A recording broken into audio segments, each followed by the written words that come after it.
It truly baffles me how this right here does not end every single argument about cheating in VGC.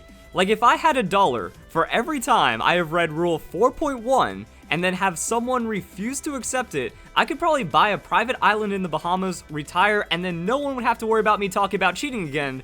But here we are. So Rule 4.1, illegally manipulated Pokemon. I mean, you don't even need to read the rest of this to understand where it's going to go. The use of external devices to modify or create items or Pokemon in a player's battle team is expressly forbidden.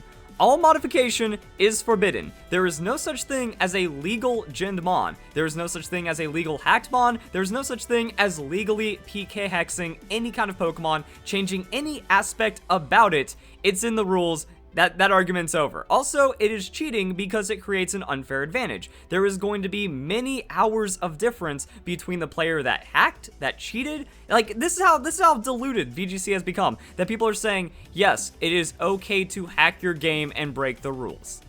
Like, for somehow there is absolutely no problem with people that say this, that think there's not even a single brain cell of morality that makes them go, maybe this is wrong. Their entitlement overwhelms all of that, and that is why VGC is such a mess today, and just filled with hacking, which is why I was able to make a recent video about the world champion using a hacked team. And then people got upset about that, and then the discussion was pretty much like, oh, it isn't cheating, creates a time advantage, it's going to disadvantage someone else, it's not exclusive about what happens inside of a battle, because the rules say so. Don't like the rules? Don't play the format. Well, Joe Merrick has been dragged into this one because, you know, inside of a VGC discussion on Reset Era, yes, I know that this is it's very easy pickings on Reset Era because of their SJW, moral outrage sensitivity, but I mean, this is just a reflection of a large part of the Pokemon community. There's pages of discussion about the Pokemon World Championships this is actively engaged in, and the sad thing is, we see it just spill out into the general Pokemon community with the defending of hacking, as well as just complete stupidity across the board. So I like this right here. Verlisify isn't a reputable source for anything, he's just a clickbaiter. People will literally discredit the rules. Not even on Reset Era, just in the Pokemon community in general. They will discredit the rules just because I'm making a video talking about what is inside the rules. That because I said it, it is immediately false, it is immediately wrong, because they believe that I only make up stuff. And the funny thing is, there's never been an example of me putting out false information, lying, making stuff up, or anything like that, or even slandering people. So they just kind of get this weird thing in their head and start making things up. Regardless, hacking is commonplace in VGC and is a factor that has drove down attendance. Even Serebii is admitting that hacking is commonplace because all you have to do is just read the comments from the community, read the people that on their Twitter, they're like, oh, I have 300 CP, and they are open about hacking, yet receive no punishment, or you just analyze the teams of the world champion, and then you can really figure out what's going on. So, has driven down attendance. As much as players insist that it doesn't, I have seen it so many times in the wider community. I don't know if Paul did, I'm just talking in general here. What is Verlisify accusing in the TCG video? I refuse to watch his videos because he's an ass and a white supremacist.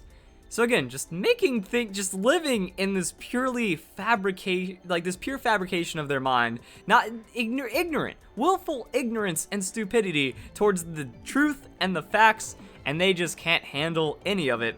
Following up with more about what Joe Merrick said, do you have any evidence of ejected Pokemon has driven down the attendance and not just something like apathy? And yeah, hacking is common. Well, that's all it is right there, is hacking is common.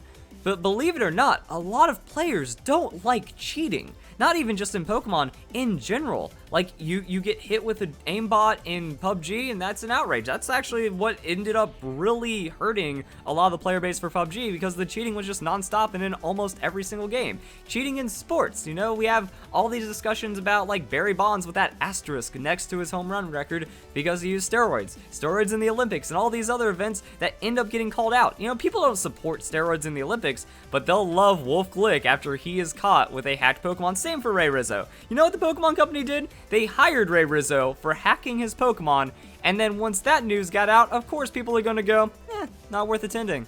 I'm just going to go up against, you know, everyone I'm going to face is likely a hacker.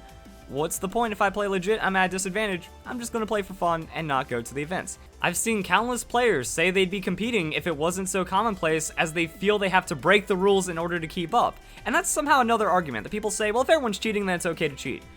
No, that's just using your entitlement as an excuse to take a shortcut that that's against the rules. Doesn't make any sense. And also, yeah, people say this. VGC is in massive decline that is outpacing just the apathy of the community. You know, this is measurable how many people quit. All you have to do is go on my video about this, and then you can see tons and tons, hundreds of comments of people saying that they refuse to play VGC because there is so much known hacking. And it's not just because they're fans of mine, that anyone can just kind of stumble into my videos, or they can just kind of take a look at what's going on. You know, Dreamball Aegislash, that got a lot of press without me covering it, or without me talking about any of it. And even then, at the end of the day, 220,000 views on this. My Dreamball Aegislash video, I think that's like close to 100,000 views. All my Wolf Glick coverage, you know, there's like over 1 million views of just showing how much hacking is in the Pokemon community. I've got reach. That's going to make it to people, that's going to cause a decline. That's how you measure it. And then you can even just kind of see that people will say that these people exist.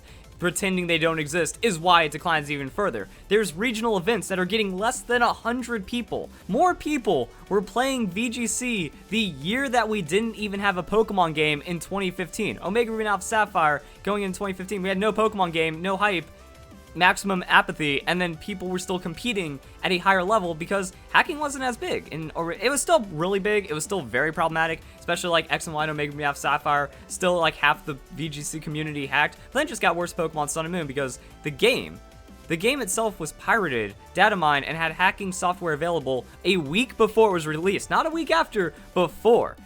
There's more hacked Pokemon in the game than legit Pokemon that are competitive. It's ridiculous. They can always do the legit way to get the same stats, but if they dare bring up the time and effort it takes to get those values, then Game Freak has only themselves to blame. No, that's just how competitive anything works. You put in the time, and that's how you earn being one of the top professionals in the sports. It's how the game is meant to be played. It doesn't take long anymore. That is very true. Junior finals are always the best. Those are some creative teams there. Unfortunately, as I've shown in other videos, juniors hack as well because they don't have like the knowledge of IVs and EVs and doing all that crazy stuff. Some of them do. Some of them can do it legit, but they're going to struggle immensely to actually have like a perfect team. So really, it's not about the work that they put into the team. It's having their older brother just gen the team for them, and then they run with that, which disadvantages all the juniors that are trying to play legitimately. If we scroll down, we can see that this continues on. Hey, this terrible thing doesn't last long, so it's okay. I mean, it's in the rules, so you just have to suck it up. That's not a good rebuttal. That's the perfect rebuttal because that's following the rules. That's not being entitled. How about Game Freak make raising competitive Pokemon fun so some people actually do it? It doesn't matter because hacking is out there. If it takes longer than 4 minutes to make a team, then no one's going to do it, and they prefer to hack. No matter how fun, easy, or quick it is, if it's quicker to cheat, people are going to cheat, and then they're going to fin cheating no matter what. They've already made it like 30 times faster than it was in the 4th generation and 5th generation, and then 6th generation made it easy, and then 7th generation made it even easier. How about people actually play the games they're intended to be played if they wish to play in a competitive environment? Game Freak have bent over backwards, making it easier with each iteration to get the Pokemon, even compromising their own vision of how the game should be. This is as true as it gets. You read the interviews, you read everything that Game Freak has to say about competitive Pokemon. IVs exist in the game because each Pokemon is unique. Each Pokemon is a special living creature in the world that needs to be respected and loved, and then you train it and you're a Pokemon trainer. Pokemon trainer.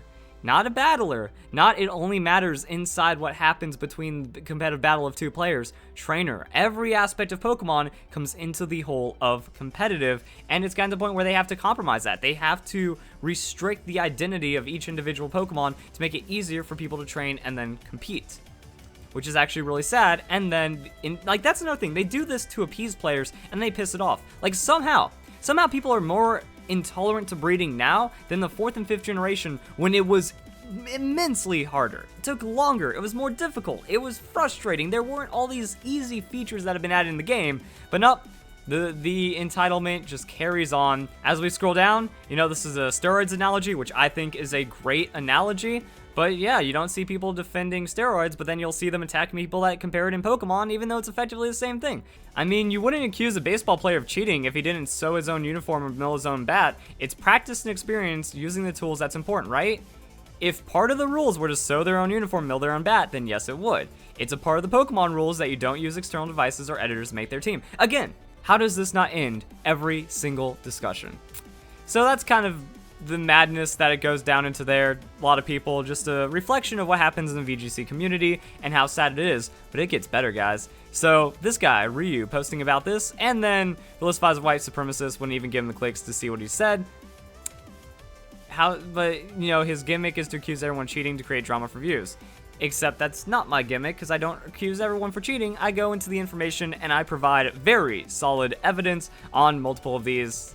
And even then, it's not even the majority of my views to do drama or clicks or anything like that. Whatever. And then we can see that a user got banned because on top of that, I'm a white supremacist. I'm racist. That people were calling me racist because I made a video about Paul Ruiz, and apparently I just hate non-white people. I'm a white supremacist because I called Paul Ruiz a cheater, even though I've called out Wolf Glick and Ray Rizzo for the same things. And I guess when I called out Joshua Lorsey, people were calling me racist because a black man had a beast ball Porygon, and I had the audacity to state this fact. Strange. Well, someone got banned for that. People often dislike him because he said some truth about hacking, and people here do not know how to listen to that they are wrong. You can't tell a liberal, you can't tell an SJW that they're wrong after you've presented the facts. That's a problem. I do not follow him to know if he is racist or not, but the video in question does not have racism at all, and it's really stupid to go on and ad hominem here. USA is racist, and now I guess, okay, never mind. This guy, he kind of goes off the handle. User banned, downplaying racism. It is downplaying racism to say that my video about Paul Ruiz is not racist. Attacking a community with derogatory remarks, saying that someone is an SJW is attacking the community. Because they are calling me a white supremacist and a racist with zero evidence, just making this up, slandering me by doing so. These people don't get banned for actual slander, but then saying that because a non-white person cheated in the game and that doesn't make someone racist to identify that is downplaying racism. Actually, whoever banned this dude is a real racist. I don't see color. I don't see race. I don't see that when I am doing my analysis of cheating. I didn't go, what are the ethnicities of the top 32 Worlds players, and then I'll just work from there to really find out who the cheater is. I did none of that. So the person that's claiming there's downplaying racism, they are finding racism where there isn't any racism because that is their view. They are racist at heart, and that is what they seek out. And because of that, they just live in this world of race that doesn't exist. And then downplaying racism, no, by banning someone for not downplaying racism, you are downplaying racism. You are mocking the struggles of actual racism and the victims of racism. But apparently me saying that there is racism out there and that we should, embrace that struggle and try our best as a society to welcome everyone and not have any racist tendencies, and that is what, through the content that I live, that makes me a white supremacist. Yep. I guess we're done here.